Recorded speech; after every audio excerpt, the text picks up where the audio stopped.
What's up? Travel Chronicles. I believe we're on like chapter 79, 80, somewhere around there. And today we're going to recap last night's basketball game. Face first ever high school action. So, the reserve game, we'll just start with the overall picture, okay? The reserve game they lost. I think it was like 37-14 or something. Could not score. Absolutely could not score.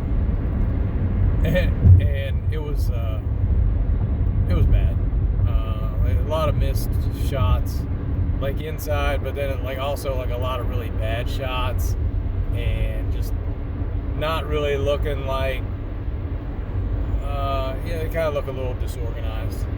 First game of the year, like they hadn't practiced in 2 weeks. I think they had 3 practices, and I figure, most of those are probably working on the varsity. Now the varsity side, they won the game by 21, and I would say, they probably out-talented the other team, but they worked their butt off, and we pressed in the varsity game.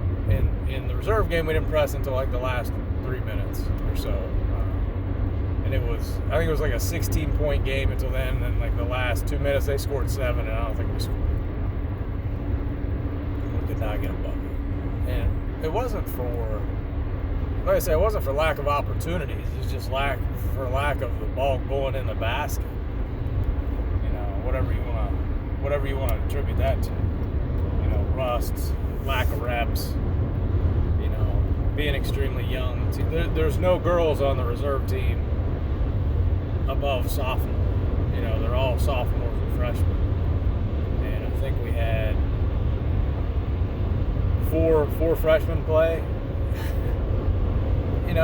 And that freshman team, right, in junior high, those girls lost 1 game. And I said yesterday, the girl who was the best player on that team, the best girl in that, the best basketball player in that class, regardless of gender, she started varsity last night. She scored 18 out of the box.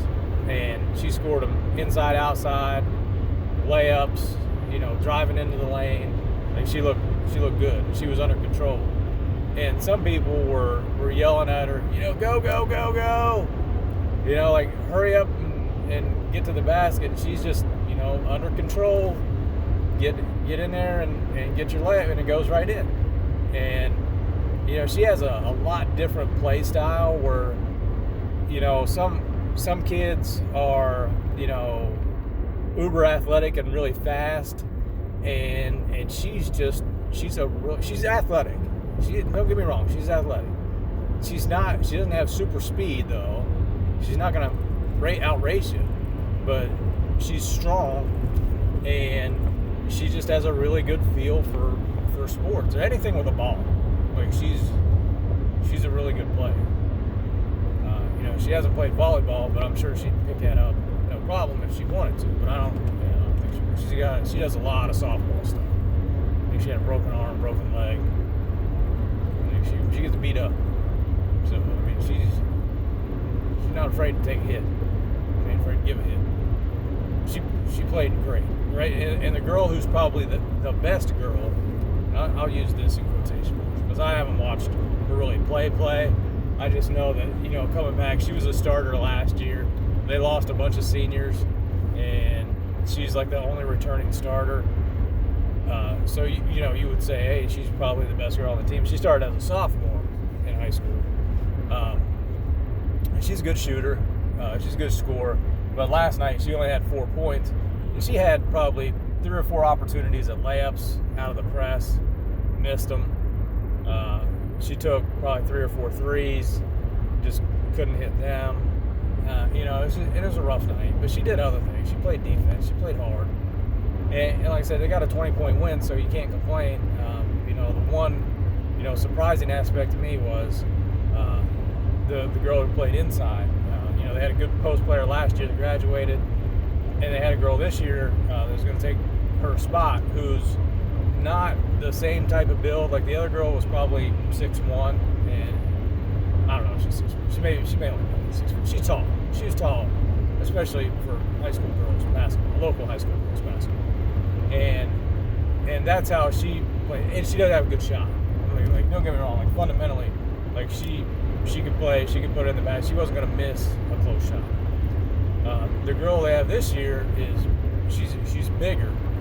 I don't want to be impolite or say something rude, but her body type is not the same as the other. The other girl was tall, not as big. This girl is she's tall. She's on the tall side. She's probably one of the taller girls on the team, but she just has a much bigger body, and she knows how to use it. Like, she can root people out of the way and get her shot up, and she actually really, soft hands inside.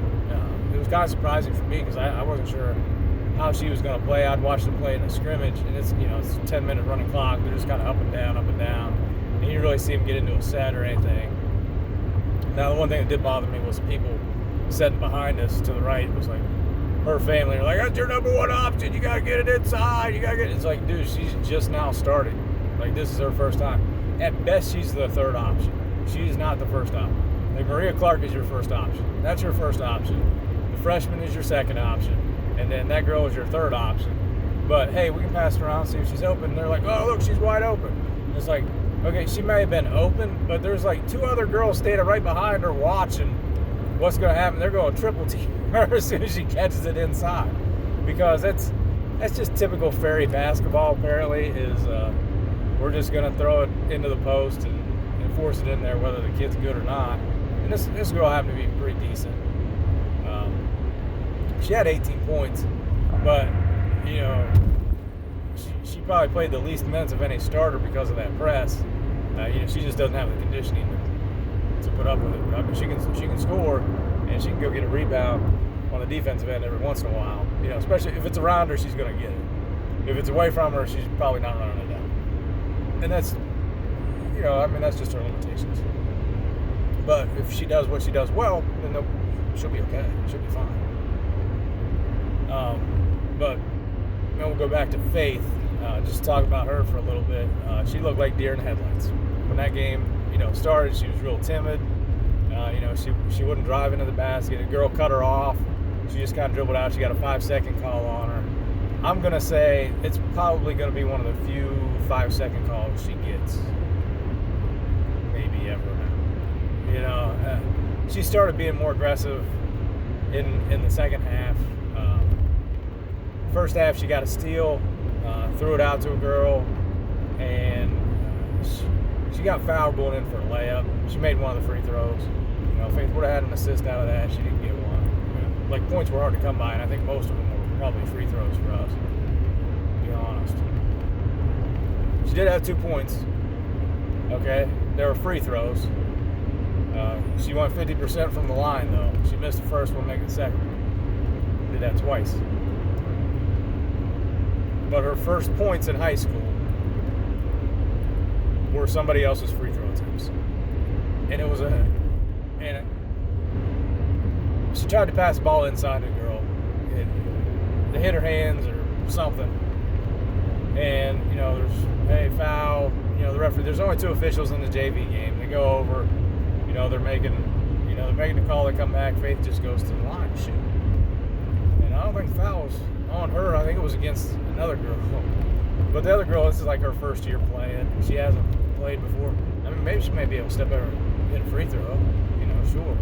But, I think it was a heady play by Faith just to go over and, all right, yep, I'm the one who got fouled. I'm going to shoot. Because I wasn't paying close enough attention, but I was like, well, that foul's on the other girl. But I'm like thinking to myself, Faith, go shoot. Faith, go shoot.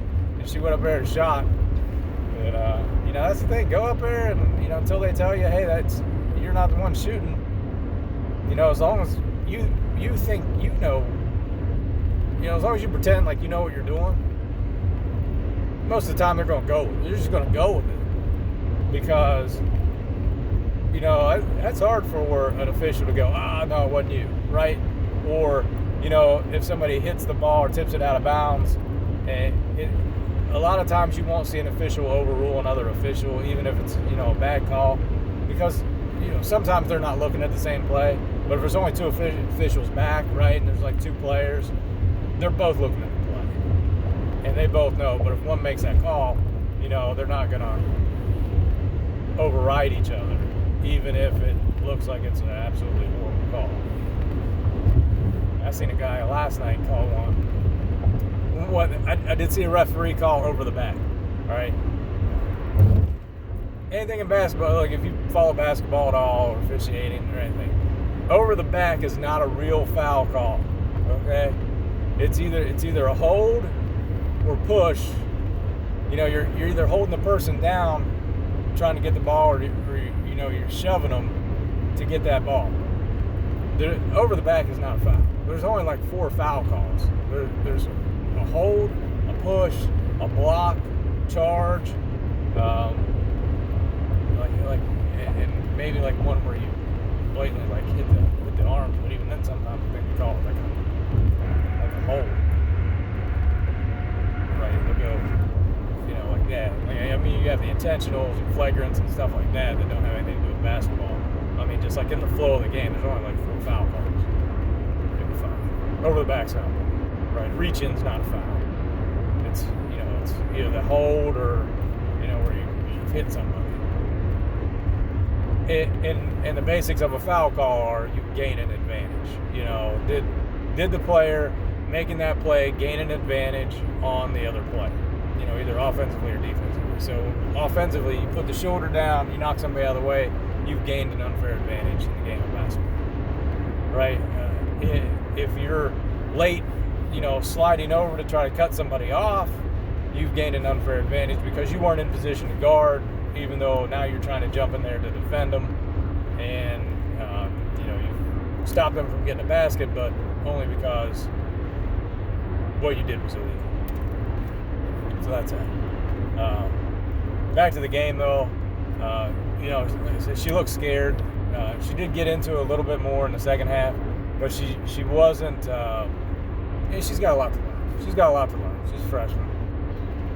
About commanding the offense, about telling people where to go, about getting the ball back. They're coming down the stretch. We're down by 16, and like 3 straight trips down the floor. We'd inbound it, come down, and Faith would come out to the wing, and the girl was supposed to pick her up, wasn't picking her up.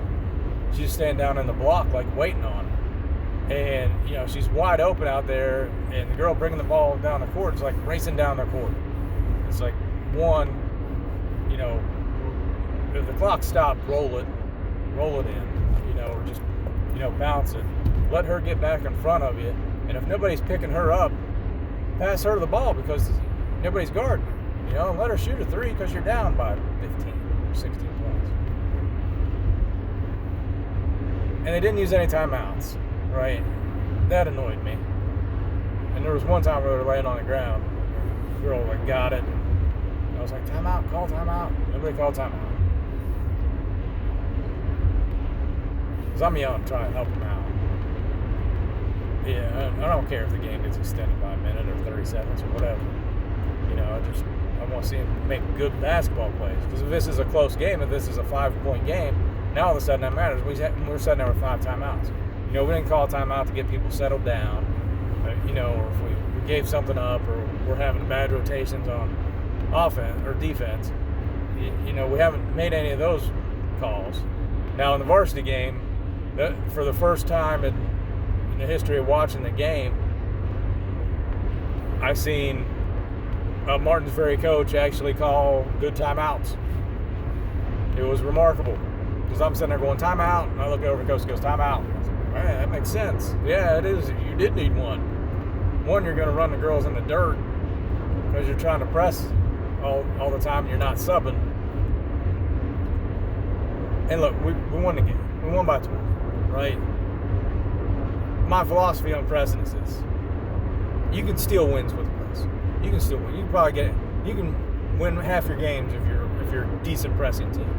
Just because the other teams that you're playing aren't going to have enough guards, to handle it, right?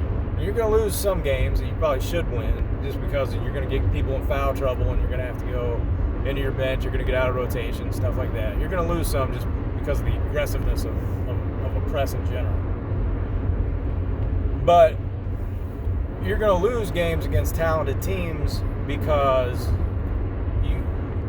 you're not good in a half court, right? You're spending most of your time playing this, extended defense, trying to force turnovers in the backcourt, and you better make layups, right? If you're getting these turnovers, you better make it. Because if you don't, then the next thing, you're out of your press, and then you're back playing half-court defense. So the advantage you gained, you just lost. And it has to be a rinse and repeat process where you force a turnover, get a layup, force them to take it out of bounds, force a turnover, get a layup, make them take it out of bounds. Rinse and repeat. And if you do that, you can get, these double-digit leads pretty quick. But if you fail, right, or you get out of position, or that press starts giving up points, now you're toast, right? Because what do you go to now? Now you go to a half-court defense. Well, the reason you're not playing half-court defense is because you probably don't trust it, right? But if you're going to press, you need to be deep, because if you just keep pressing with 6-7 girls, you're going to die.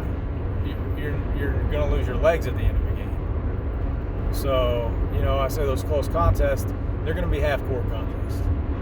And you have to be willing to play half-court offense, half-court defense. Because eventually you're going to run up against a team that's got 3-4 ball handlers, and you're not going to be able to press. It's not going to be, you're not going to get the results you want.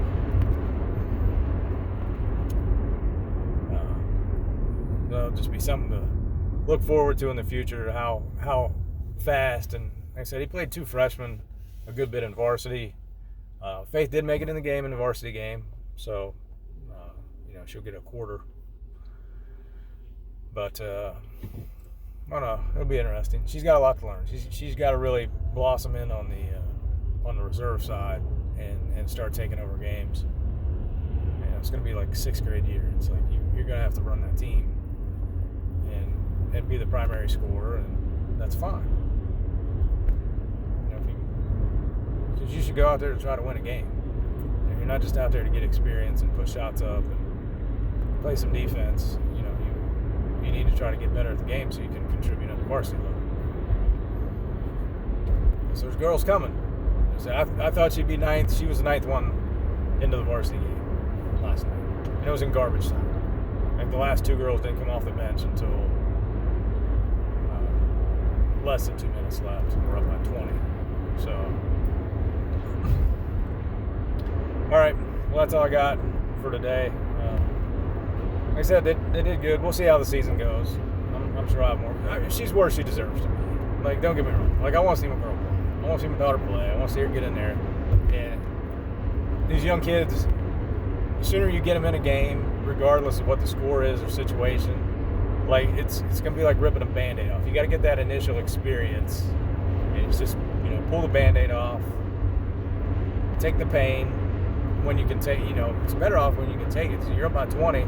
All right, let's start feeding some of these other girls in and see, what they can do, if they can hold up, and, if they can contribute anything. That'd be my philosophy. Because I want as many girls to play as possible, especially during this COVID thing. Because you don't know who's going to be out, when, or how long the season's going to last. So, all right, that's all I got.